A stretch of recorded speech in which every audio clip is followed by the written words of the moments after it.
Yo, what's going on, guys? It is Foxy98 here, and welcome back to a brand new episode of my F1 2017 career mode. This is Season 3, Part 14 here for the Singapore Grand Prix, and we're going to be getting straight into things by changing our engine elements over so we can use these ones for practice, because these engine elements are quite worn and component through when I was looking at them, so I'm going to be using them now for practice from now on. But as you can see, going into the resource and section of the charts, my powertrain upgrade didn't work. I got my resource points back, but I paid to get the extra resource points in to basically stop the to fix the engine upgrade that had broken on the powertrain. But for some reason it didn't work. It's still broken, but I got the resource points back for it. So really weird. I'm not sure what's going on, but unfortunately no engine parts, which is annoying. So I definitely need to try and get that done. But what I might do is maybe focus a little bit on the chassis and the aerodynamics and basically see where we're at, and then go from there. So that's what we'll try and do. But anyway, we started things off with the practice programs, and the practice programs went very, very well for me here at Singapore. This is a track, probably one of my most, if not my favorite track on the calendar to drive. It's a really, really great track. I really enjoy it. It's a lot of fun. So yeah, this should be a track that hopefully we can do well at. But anyway, into the rest of the practice programs, and you can see we've got Sergio Perez in front of us, but he's not going to cause us any problems here on our qualifying simulation run. And everything that I did in terms of the practice programs were purple, which is absolutely amazing.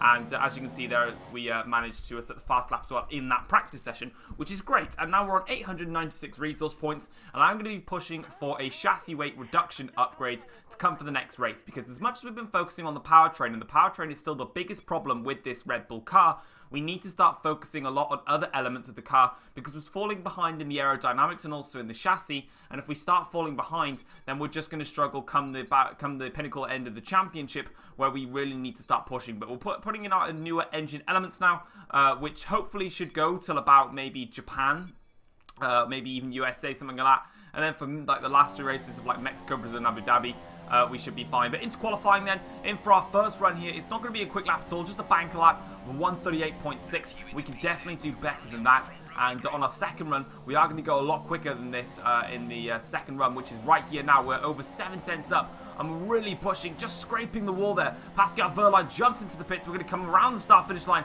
It was purple, but unfortunately, our time was beaten by, I believe, Sebastian Vettel, and also Valtteri Bottas came around to beat our lap time, so we are in P3. And as you can see, it is Valtteri Bottas on pole position, so his current form is still going forwards. Sebastian Vettel lines up alongside him on the front row, and I believe for the second race running, we are in third place, which is not too bad, to be honest. And Ricciardo jumping the Force Indies, which is very, very good, because Ricciardo hasn't honestly been that strong in these career mode races, so he definitely needs to probably pick it up a little bit. And by getting a P6 here today, that puts him in a very decent position to hopefully get a good amount of points. But without further ado then, we are now on 968 resource points, which is enough for the chassis weight reduction upgrade that I wanted to do in the first place. And yeah, let's get straight into things. So, in terms of the session goals then from Emma, now we've been doing very, very well in the qualifying and also in the races. So obviously the objectives have been made harder for us.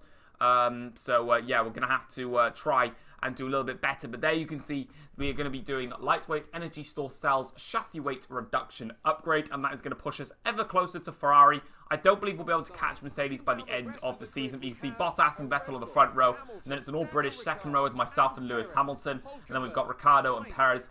Kimi Raikkonen has actually got a 5-place grid penalty. You can see him there. He qualified in 5th. So unfortunately for him, I believe that's going to be a gearbox penalty.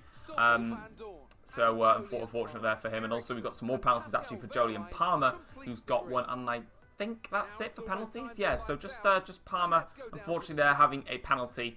And yeah, we can get ready for this Grand Prix then. So as you can see, we're going to go into the race now. And obviously, looking at the race strategy then, it is going to be a bog standard one-stop race for us. So it's not really that concerning. We're just going to have to start on a set of ultra soft tyres, move to a set of super soft tyres, and go from there. So as you can see then, on with the formation lap we go. And as you can see, Bottas gets us underway, and we then move swiftly afterwards. And as you can see then, we're on the grid here now to start the Singapore Grand Prix. 5 red lights, and it is Lights out, we go here to start this F1 2017 Singapore Grand Prix. That light sequence went on for about 10 years, but it's been a cracking start from us.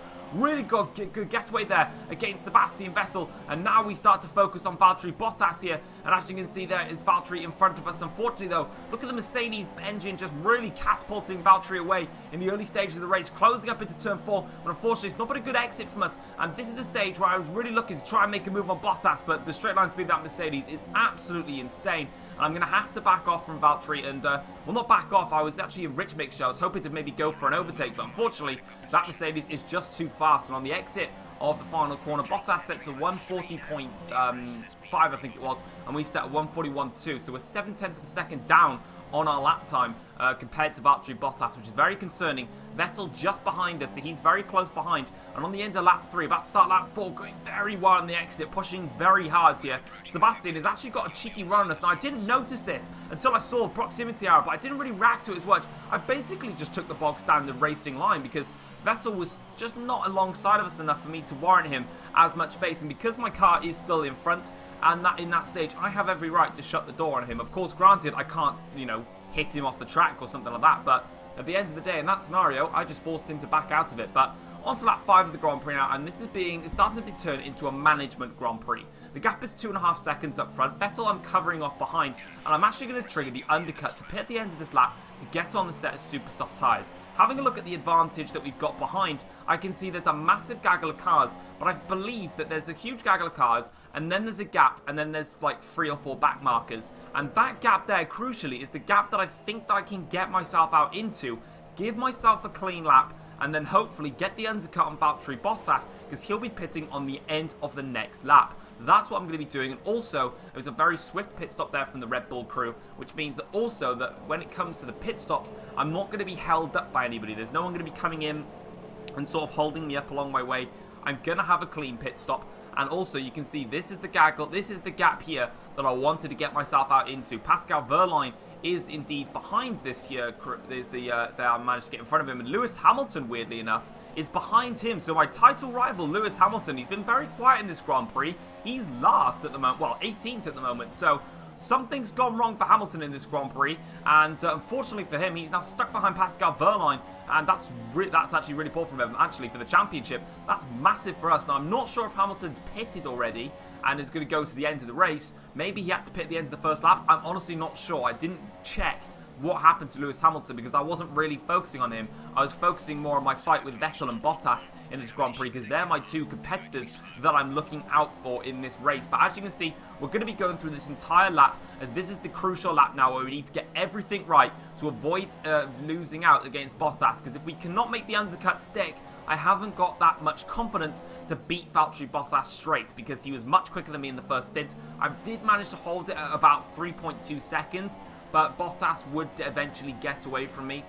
So at the moment, it's either going to be a case of the undercut working or the undercut failing. And at this stage, I'm not really sure. So as you can see then, we're looking onwards now. And as you can see, coming into the braking zones now, we're just closing it to the back of Stoffel Vandoorne. Now, unfortunately, Vandoorne was a big problem in qualifying and in practice. He was consistently getting in my way. And unfortunately, he is now going to be another problem that I have to overcome yet again in the race. So he's made it a hat-trick now, problem in practice, and we get a huge snap of oversteer on the back then, really trying to push now in this Grand Prix, showing you guys how hard I'm pushing, and in this last corner, losing out some time now, but this is the crucial stage now. Have we jumped Bottas? That's Valtteri there coming out of the pits, and just in towards turn 1s, 2 and 3, we've got the undercut stuck on Valtteri Bottas, so the plan worked perfectly to force Mercedes' hand, and we have jumped them in the pit stops, and luckily for us now, we have the track position, but of course with Valtteri having a Mercedes power, also having the slipstream, and the DRS, we're going to be in for a tight old scrap against Valtteri to hold this position off, but luckily for me, I have track position, so I can at least really use my defensive skills, which personally I feel are better than my offensive skills, to work on it as we go towards lap 7 of the Grand Prix now, catching up to Fernando Alonso and going for an overtake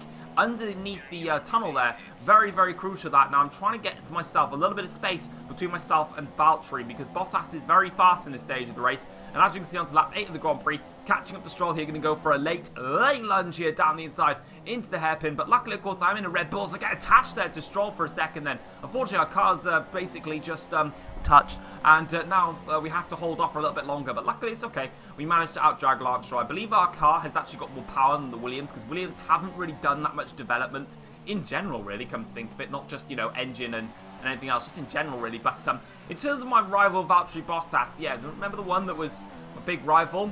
His engine blew up, so, yeah, causing a virtual safety car. Bottas is out of the race, so what's been a horrible race for Mercedes has turned into a nightmare for Mercedes. I couldn't be any more happier, because obviously I'm trying to beat them. But unfortunately as well, for the second race in a row, Kimi Raikkonen actually DNFs from the Grand Prix. So Ferrari also having a lot of problems as we get a huge snafu oversteer on the back end onto the last lap of the Grand Prix, holding off Sebastian Vettel, who closed in the gap. But it is 4 wins in a row for myself and Red Bull, and that is a perfect race for us in general. We got very lucky with Valtteri Bottas actually retiring from the race, but we did a super job to manage the pace. And like I said, when we were onto it in lap 5, I would definitely say that definitely say that the pit stops and basically, and actually no, I'd say the entire race was just full of management. That race, we just managed everything. At the start of the race, I tried my hardest to manage the gap between myself and Valtteri Bottas to the point where it was extending, because it was 2.5 seconds, and then a lap later it went up another 7/10. So I was like, I can't handle the pace that Bottas is showing, and I was making a lot of mistakes myself.